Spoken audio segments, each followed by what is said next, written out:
Oh, hello there. I didn't see you there. I was too busy drinking my Liberty to notice you. Now, where did I put my orbital strike? Oh, there it is.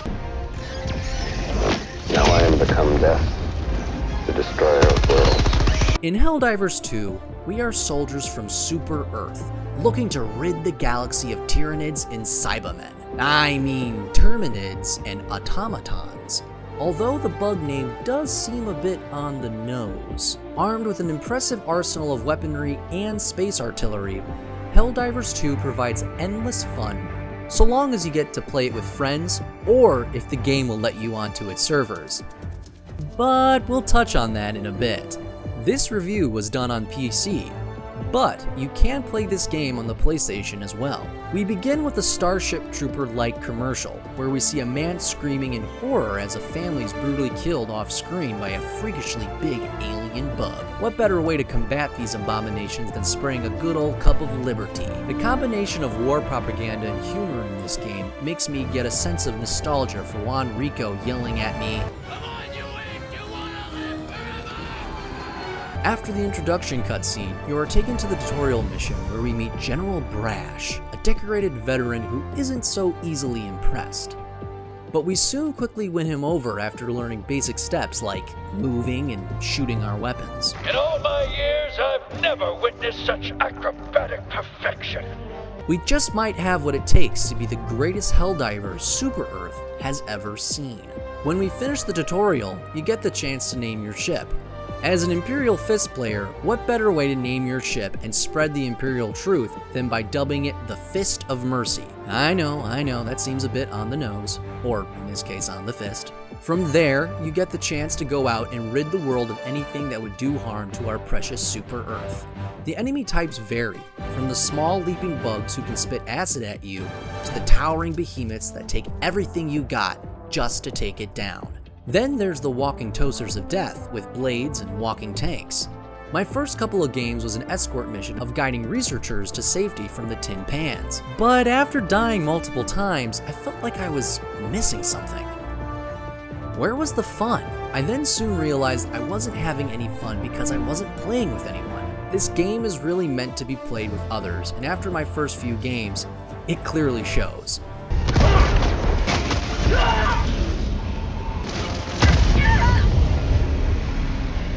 Even though I didn't have a working mic, I played with someone for about an hour. Without speaking to each other, I followed their commands to the T, and we moved in lockstep to clear out the bug infestations one area at a time. At the end of the day, our little squad was slowly bringing the little pocket of the galaxy to freedom. After every successful mission, you get in-game currency to use on outfits, weapons, and much, much more. While you can purchase in-game passes, it feels more rewarding with a group of friends or people you don't know to rank up and unlock the things you want as you go. It's nice to see there are games out there where you can have actual fun and it's not locked behind a paywall at launch. Are we done with your bad stand-up routine? Now, I've been singing this game's praise for a bit now, but it's time to bring up something that I'm sure most players are probably familiar with. When I first downloaded the game and booted it up, I was met with a black screen. Then I thought that was a bit odd and restarted my Steam client. Still, no dice. Even after restarting my computer and validating the game files on Steam, I was still met with the dreaded black screen. I thought I was going crazy, until I looked up online to see if I was the only one. Turns out I was very, very wrong.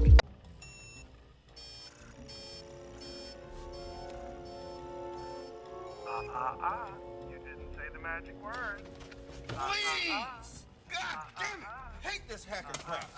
Originally, Helldivers 2 had a certain number of servers to make sure players could fully enjoy the game. What they didn't expect was how many players were going to be playing the game. Currently, Helldivers 2 is one of Steam's most played games with over 400,000 players on Steam. And I'm not one of those players, because most times I'm met with a black screen. And even if the game finally loads, I'm met with a server at capacity. No matter how long I wait, playing the game before I go to work or head to bed just doesn't seem like an option. Don't get me wrong, I love that this game is outperforming games like Call of Duty and Counter-Strike 2 because things like this usually don't happen. But how can a player fully appreciate those facts if you can't even log into the game? Arrowhead Game Studios really needs to up their game if they want their game to thrive. To give them credit, they seem to recognize this need. Johan Pilestead, the head of Arrowhead, made this post on Twitter. I mean, as a CEO, I of course want the game to be as profitable as possible. But if you spent last year's money and got stuck in server queues, I'd be heartbroken. Pilestead has been open about what's wrong and the steps they're taking to fix it. He says they've increased the max player count to 5 times what they projected, and it's still maxing out despite relentless help from Sony. The problem is more complex than just buying more servers, but it's resulted in a frustrating experience for many would-be players. Game reviews were originally glowing with positive comments, but now it's starting to get bogged down by server capacity jokes and players wishing they could actually join the game. It went from mostly positive to mixed reviews. Don't believe me? Just take a look at the comments.